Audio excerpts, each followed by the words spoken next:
Students, आज का जो हमारा टॉपिक है वो है spectroscopy. Spectroscopy is techniques in which we use electromagnetic radiations to identify the structure of any compound, any molecule. अब इसमें करते क्या है, हम उसका प्रिंसिपल क्या है, सारी चीज़ें हम डिस्कस करेंगे। लेकिन स्पेक्ट्रोस्कोपी से थोड़ा सा हम पीछे चलते हैं कि स्पेक्ट्रोस्कोपी टेक्निक से पहले क्या होता था कि पहले केमिस्ट जो है वो कैसे आइडेंटिफाई करते थे किसी भी कंपाउंड को, किसी भी कंपाउंड के स्ट्रक्चर को, और वो कैसे उसको कंप्लीट उसके बारे में इंफॉर्मेशन जो है वो ऑब्टेन कर लेते थे। एक्चुअली होता क्या था कि जब कोई भी कंपाउंड जो है वो लैब में प्रिपेयर किया जाता था या किसी भी नेचुरल सोर्स से उसको आइसोलेट किया जाता था, तो केमिस्ट क्या करते थे, उनको सबसे पहले जो है उनको आइडेंटिफाई करने की कोशिश करते थे कि उनकी फिजिकल प्रॉपर्टीज क्या है। फिजिकल प्रॉपर्टीज में जो है आता था उसकी melting point, boiling point, solubility extra, जितनी उसकी फिजिकल प्रॉपर्टीज होती थी वो आइडेंटिफाई करते थे। उसके बाद फिर वो आते थे फंक्शन ग्रुप्स की तरफ। अब फंक्शन ग्रुप्स को आइडेंटिफाई करने के लिए वो सीरीज ऑफ टेस्ट करते थे, उसके बाद फिर जाके फंक्शन ग्रुप को कहीं आइडेंटिफाई कर पाते थे। उसके बाद फिर थर्ड स्टेप में क्या करते थे कि वो उस अननोन कंपाउंड को किसी ऐसे कंपाउंड में कन्वर्ट करते थे जिसकी जो है प्रॉपर्टीज होती हैं वो वेल नोन, या इसकी कैरेक्टरिस्टिक्स जो थी वो वेल नोन होती थी, आइडेंटिफाइड होती थी। उसके बाद फिर उस कंपाउंड को आइडेंटिफाई करते थे। मतलब ये डिफरेंट प्रोसेस करते थे जो कि बहुत ही लेंथी एंड डिफिकल्ट प्रोसेस है। उसके बाद टेक्निकल जो है वो टेक्निक्स स्पेक्ट्रोस्कोपी की टेक्निक आई। इसमें क्या किया उन्होंने, इलेक्ट्रोमैग्नेटिक रेडिएशंस को हम यूज़ करते हुए किसी भी कंपाउंड की जो है स्ट्रक्चर फार्मूला या किसी कंपाउंड के बारे में जितनी भी इंफॉर्मेशन जो है वो हम ऑब्टेन कर लेते हैं। अब ऑब्टेन कैसे करते हैं, स्पेक्ट्रोस्कोपी की डिफरेंट टेक्निक्स जो हम यूज़ करते हैं, जिसमें हमारे पास यूवी विजिबल है, आईआर है, उसके बाद हमारे पास एनएमआर है, न्यूक्लियर मैग्नेटिक रेजोनेंस स्पेक्ट्रोस्कोपी है, और उसके बाद हम मास स्पेक्ट्रोमेट्री यूज़ करते हैं। ये सारी टेक्निक्स यूज़ करते हैं। उसके बाद इन से जो इंफॉर्मेशन मिलती है उन सब को कंबाइन करते हैं, तो एक मॉलिक्यूल के बारे में जितनी भी इंफॉर्मेशन होती हैं वो सारी हम ऑब्टेन कर लेते हैं। और उसके बाद फिर उस मॉलिक्यूल का जो स्ट्रक्चर है, उसका जो फार्मूला है, वो हम उसको स्ट्रक्चर आउट कर देते हैं, उसको बना देते हैं। ठीक हो गया। अब बात करते हैं हम स्पेक्ट्रोस्कोपी की। यहाँ पे स्पेक्ट्रोस्कोपी की जो डेफिनेशन जैसे मैं आपको बताई है,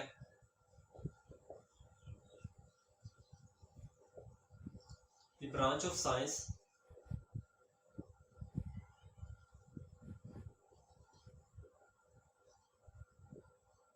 which describes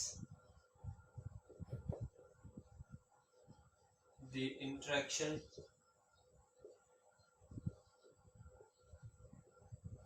of electromagnetic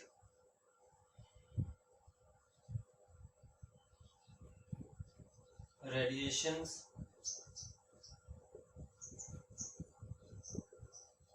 with matter is known as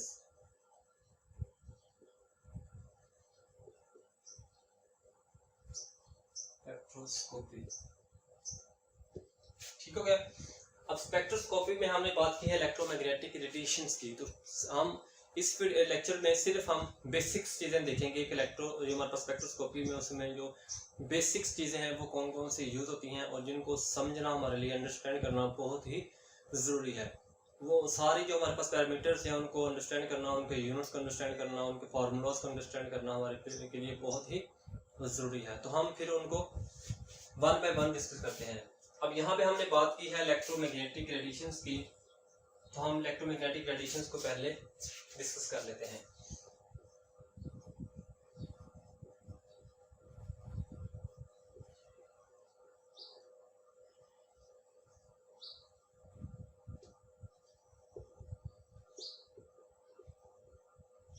electromagnetic radiations ये हैं क्या चीज़। इलेक्ट्रोमैग्नेटिक रेडिएशंस जो है हमारे पास is the form of energy which is known as radiant energy. Electromagnetic जो हमारे पास रेडिएशंस है एक्चुअली हमारे पास एनर्जी ही है, जिसको हम रेडिएंट एनर्जी कहते हैं। अब इसके हम डेफिनेशन में बस यही लिखेंगे, this is the form of energy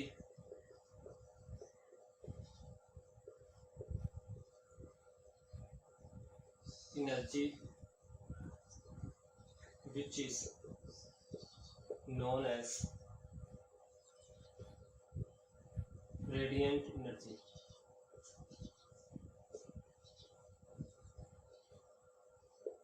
अब इसके एग्जांपल में देखें, हमारे पास जो है ऑर्डिनरी लाइट जो है हमारे पास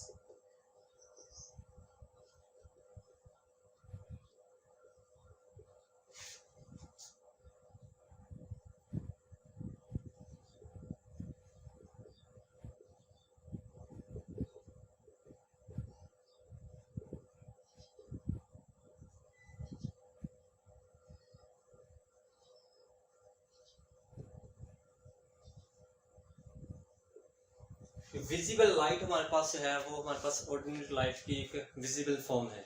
ऑर्डिनरी लाइट जो हमारे पास सन से आती है उसको हम कहते हैं ऑर्डिनरी लाइट। और अब इलेक्ट्रोमैग्नेटिक रेडिएशन जो है इनको स्टडी करने के लिए, इनको करेक्टराइज करने के लिए हम डिफरेंट पैरामीटर्स यूज करते हैं। वो पैरामीटर्स कौन से हैं? सबसे पहला जो है हमारे पास वो है वेवलेंथ।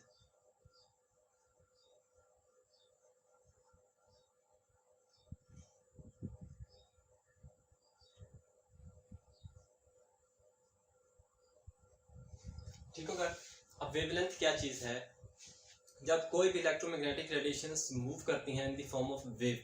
अब यहाँ पे बात है, हमें एक छोड़ गया यहाँ पे कि जो अकॉर्डिंग टू मैकेनिक्स जो इलेक्ट्रोमैग्नेटिक रेडिएशंस जो है, जो सन से लाइट हमारे पास आती है जिसको हम ऑर्डिनरी लाइट कहते हैं, which is radiant form of energy, has dual nature, particle nature and wave nature according to mechanics. According to mechanics electromagnetic radiations have dual nature, particle nature and wave nature, photons। ठीक हो गया। अब जो electromagnetic radiations है उसको हमने कहा कि उसको हम स्टडी कर सकते हैं यूजिंग डिफरेंट पैरामीटर्स। उसमें पहला पैरामीटर जो हमारे पास है वो है वेवलेंथ। वेवलेंथ क्या चीज़ है? The distance between the two crust and troughs, between the two consecutive distance between the two consecutive crest and troughs. अगर हमारे पास कोई भी वेव मूव कर रही है तो उनकी जो दो क्रस्ट हैं, टू क्रस्ट और टू ट्रफ्स हैं, उनके दरमियान में हमारे पास जो टोटल डिस्टेंस है हमारे पास जो है वो क्या होगा? वेव लेंथ होगी। ये हमारे पास क्या है? वेव लेंथ है। The distance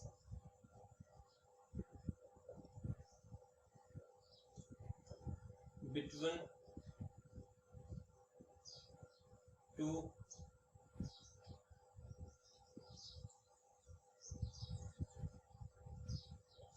adjacent crust or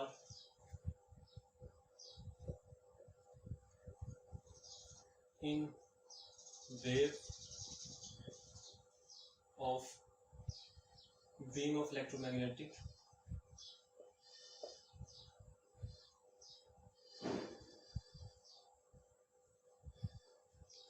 radiations।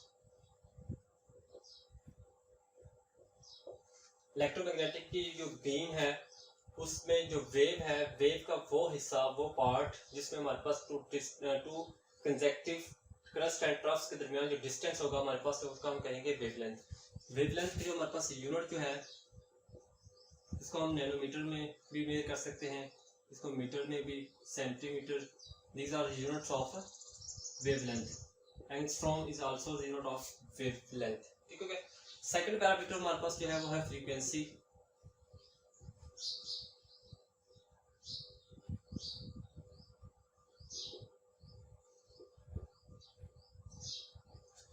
Frequency is the number of waves passing through a fixed point in the path of wave।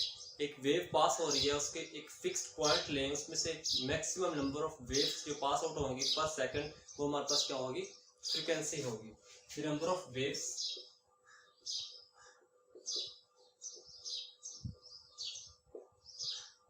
passing through a fixed point या through a point on wave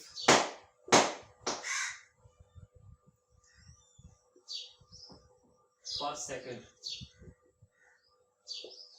एक wave के fix point में से maximum number of waves जो एक second में pass out होंगी हमारे पास, वो क्या होगी? फ्रीक्वेंसी होगी। फ्रीक्वेंसी जो है इसका जो हमारे पास यूनिट है, फ्रीक्वेंसी क्या है? इसका यूनिट हमारे पास हर्ट्ज है।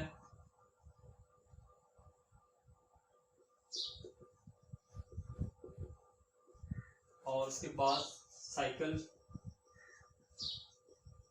पर सेकंड है, इसको हम CPS कहते हैं, ठीक है। These are the units of frequency. Third है हमारे पास वेव नंबर,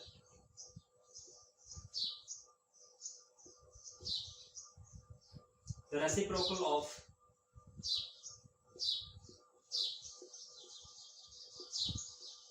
वेवलेंथ। वेवलेंथ का रेसिप्रोकल जो है हमारे पास वो वेव नंबर होता है। कैसे? अब जो हमारे पास वेव नंबर है उसको जो यूनिट है हमारे पास वो है पर सेंटीमीटर, और वेवलेंथ का यूनिट क्या था हमारे पास? सेंटीमीटर। अब अगर हम सेंटीमीटर को इसको 1/, ऐसे लिखें और इसको हम जब सॉल्व करेंगे तो हमारे पास क्या होगा? पर सेंटीमीटर। तो ये क्या होगा? हमारे पास रेसिप्रोकल ऑफ वेवलेंथ हो गया। इसका अगर हम फार्मूला लिखें तो हमारे पास क्या है? Wave number is equal to हमारे पास 1/λ आ जाएगा। ठीक हो गया। अब लास्ट में हम बात कर लेते हैं एनर्जी की।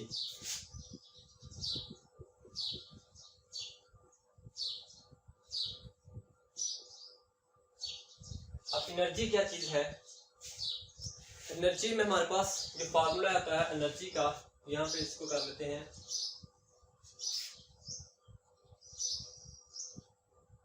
E is equal to HV। V हमारे पास फ्रीक्वेंसी है, इसका हम फार्मूला पुट करेंगे। फ्रीक्वेंसी हमारे पास यहाँ फार्मूला हमने नहीं लिखा, यहाँ हम लिख देते हैं V इज इक्वल टू हमारे पास C और लैम्डा होता है। अगर हमने किसी भी वेव की फ्रीक्वेंसी फाइंड आउट करनी है तो ये वाला फार्मूला यूज करते हुए हम कैलकुलेट कर सकते हैं। वेव नंबर कैलकुलेट करना है तो हम ये वाला फार्मूला यूज करते हुए इसको, उसका जो वेव नंबर है वो हम कैलकुलेट कर सकते हैं।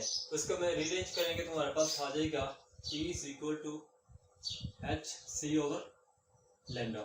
अब किसी भी वेव की हमने फाइंड आउट करनी हो एनर्जी तो हम इस फार्मूले को यूज करते हुए उसकी जो है एनर्जी फाइंड आउट कर सकते हैं।